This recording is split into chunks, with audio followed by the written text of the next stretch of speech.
La Voie lactée, il y a près de 10 milliards d'années. Le système solaire n'existe pas encore. Il n'est qu'atomes dispersés dans un gigantesque nuage d'hydrogène et d'hélium au sein d'une nébuleuse.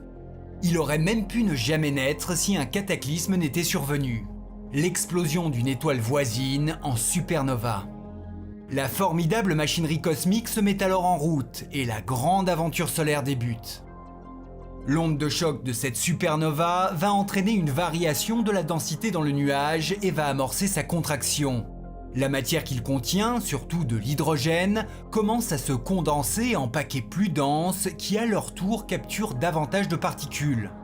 Un centre compact se forme alors, la protoétoile.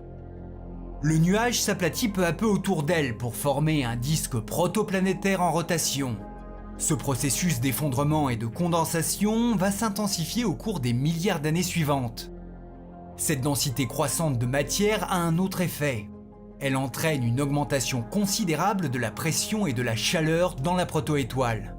En 50 millions d'années, la température aurait ainsi atteint plus d'une dizaine de millions de degrés. Voilà toutes les conditions réunies pour déclencher la fusion thermonucléaire de l'hydrogène. La protoétoile devient Soleil en émettant sa première lueur il y a 5 milliards d'années. C'est une naine jaune composée de 75% d'hydrogène, de 25% d'hélium et de divers éléments métalliques. De cet hydrogène, elle en fusionne 600 millions de tonnes chaque seconde.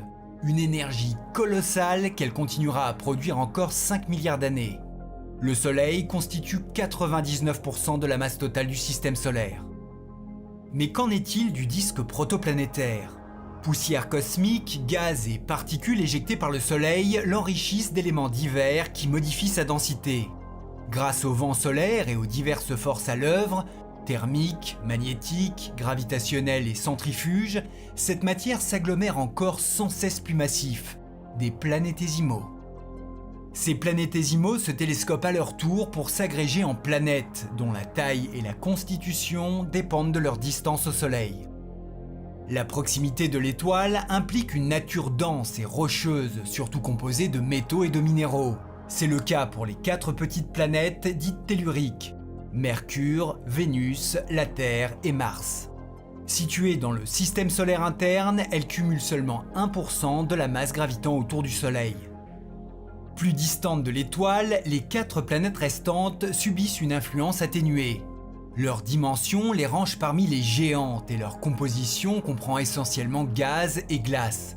Glace désignant ici des éléments de masse intermédiaire comme l'oxygène ou l'azote.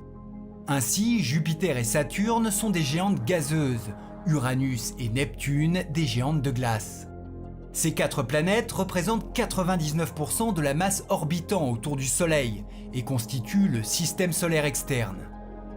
Entre ces 2 groupes de planètes, corps célestes et poussières incapables de s'agréger ont fini par former une ceinture d'astéroïdes. Au nombre de plus d'1 demi-million, ils sont de véritables résidus du système solaire primitif. On y compte notamment l'une des 5 planètes naines connues à ce jour, Cérès. Un second anneau d'astéroïdes, plus vaste, viendra occuper l'espace au-delà de Neptune, la ceinture de Kuiper. Elle abrite Pluton et 3 autres planètes naines. Elle contient aussi des débris des premiers temps du système. Enfin, en limite d'influence solaire, s'étendrait une immense région composée de corps glacés, le nuage d'Oort, berceau supposé des comètes et dernier rempart avant l'espace interstellaire.